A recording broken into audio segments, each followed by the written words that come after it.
एकेकाळी एक भव्य आणि समृद्ध असे राज्य होते. राजा न्यायप्रिय, उदार आणि शहाणा होता. प्रजाही सुखी व समाधानी होती. राजाला एक अतिशय सुंदर, कोमळ आणि दयाळू अशी मुलगी होती. त्याच्याप्रमाणे राजाच्या मुख्य प्रधानालाही एक देखणी हुशार मुलगी होती. एके दिवशी राजकन्या आणि प्रधानकन्या खेळता खेळता बेलोधाच्या रस्त्यावर गेल्या.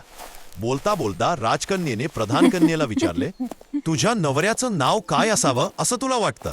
प्रधानकन्येने हसत उत्तर दिले, चांद सूर्य. तेव्हा प्रधानकन्येनेही राजकन्येला विचारले, आणि तुझ्या होणाऱ्या नवऱ्याचं नाव?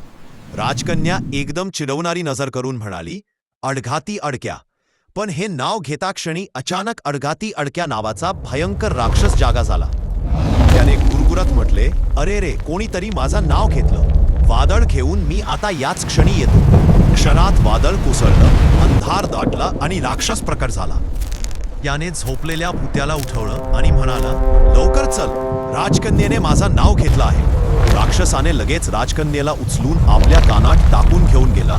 प्रधानकन्या घाबरून रडत पडत राजवाड्यात गेली तर ती मल्हारावर ठेवलेल्या तांदळाच्या टाकीत पडली. रात्र झाली. दोन्ही मुली घरी न परतल्याने राजदरबारात हाहाकार माजला. सैनिक शोधायला गेले, पण राजकन्या कुठेच सापडली नाही. दुसऱ्या दिवशी प्रधानाची पत्नी तांदूळ काढायला गेली, तेव्हा तांदळात लपलेली प्रधानकन्या तिला सापडली. तिने राजाला आणि संपूर्ण प्रजेला सर्व हकीकत सांगितली. राजाने चौफेर ढोल पिटवून जाहीर केले, जो कोणी माझ्या मुलीला सुखरूप परत आणेल त्याला राजकन्या आणि राज्याचा अर्धा हिस्सा बक्षीस म्हणून दिला जाईल. अनेक राजे राजकुमार आले, पण कोणालाही राजकन्याचा ठावठिकाणा सापडला नाही. त्याच राज्यात एक गरीब विधवा आणि तिचा मुलगा लखडीबाल राहत होता. विधवा स्त्री कपडे भांडी धुण्याचे काम करून उदरनिर्वाह करत असे. लोकांकडून ऐकलेल्या राजाज्ञेची बातमी तिने घरी सांगितली.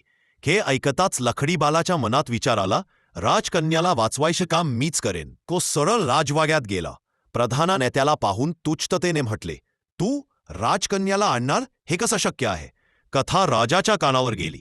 राजाने परीक्षा घेतली. या उकळत्या तेलाच्या कुंडात उडी मारून दाखवलीस तर ज्यावर विश्वास बसेल. सगळ्यांना वाटलं लखडीबाळ मरून जाईल, पण तो डोळे मिटून कुंडात उडी मारतो आणि काही क्षणांनी तेजस्वी प्रकाशाने न्हावून देवदूतासारखा बाहेर येतो. प्रजेची आश्चर्याची सीमा राहत नाही. राजा त्याच्यासाठी एक सज्ज घोडा, कवच आणि सामान देऊन म्हणतो, जा पुत्रा, माझ्या मुलीला सोडून आण. लखडीबाळाचा प्रवास वाटेत अनेक संकट आली, पण त्याच्या मनात केवळ राजकन्येचीच प्रतिमा होती. एका झाडाखाली विसावत असताना आकाशातून एक परी उतरली. तिने सुंदर रूप धारण केले आणि विचारले, तुझं नाव? लखडीबाळ म्हणाला, मी राजकुमार नाही, माझं नाव लखडीबाळ. ती म्हणाली, माझं नाव पोपटावंती. मला तुझी आवड आहे.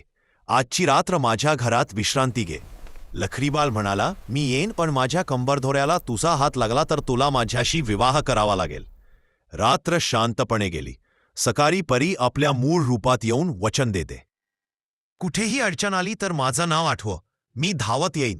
राक्षसाच्या ठिकाण लखडीबाळ पुढे जात राक्षसाच्या तळ्याकाठी पोहोचतो. तिथे एक वृद्ध आजी त्याला सांगते, दरदिवशी राक्षस इथलं सगळं पाणी पितो, पण जंगली जा. त्याने एक राजकन्याला कानात अडकवून ठेवले आहे.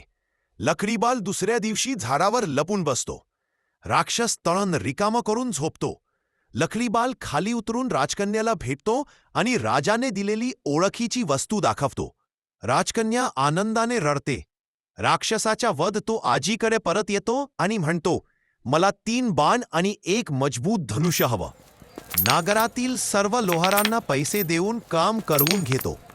दुसऱ्या दिवशी तो तळ्याकाठी येतो. राक्षस पाणी पिओ झोपी जातो. लखडीबाळ धनुष्य उचलतो. पहिला बाण राक्षसाचा पाय मोडतो. दुसरा बाण पोटात घुसतो. तिसरा बाण त्याच्या शीर उडवतं. राक्षसाचा वध होतो. राक्षसाचे कान पुरावा म्हणून घेतो आणि राजकन्येसह परत निघतो. नवीन संकट परत येताना एक धूर्त नावी त्यांना भेटतो. तो म्हणतो, राजवाड्यात जायचं असेल तर आधी दाढी करून घ्या. दाढी करताना त्याने लखडीबाळाच्या मान छाटून डोकं पिशवीत भरलं आणि जंगला फेकून दिलं.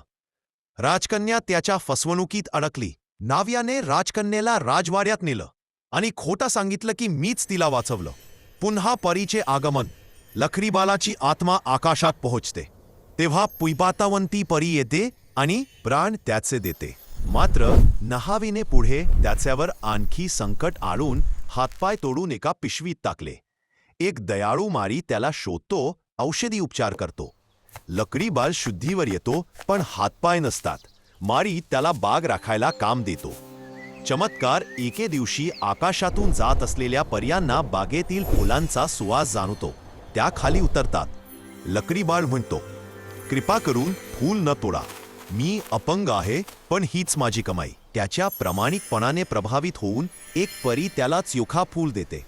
या फुलाचा वास घेतलास तर तुझे हातपाय परत उगवतील. उषकाळ होताच लकडीबाळ फुलाचा वास घेतो आणि चमत्कार, त्याचे हातपाय पूर्ववत होतात. तो माळ्याकडे मोहरीचा पावा मागवतो आणि मधुर स्वरात वाजवू लागतो. त्या मधुर आवाजाने राजकन्या धावत बागेत येते. ती त्याला ओळखते आणि आनंदाने रडते. सत्याचा विजय लकडीबालासह ती राजदरबारात जाते आणि म्हणते, बाबा, हा माझा तारणहार. नहावी उठून म्हणतो, मीच तिला वाचवलं. राजा म्हणतो, सबूतो काय?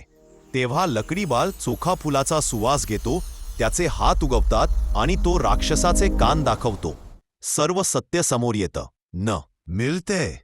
आणि राजाने जाहीर केलं, लकडीबाळ आणि माझ्या मुलीचा विवाह होईल. भव्य सोहळ्यात त्यांचा विवाह होतो. राजा त्याला राज्याचा अर्धा हिस्सा देतो. राजकन्या आणि लकडीबाळ आनंदाने जगू लागतात आणि प्रजाकडून सज्जनतेचा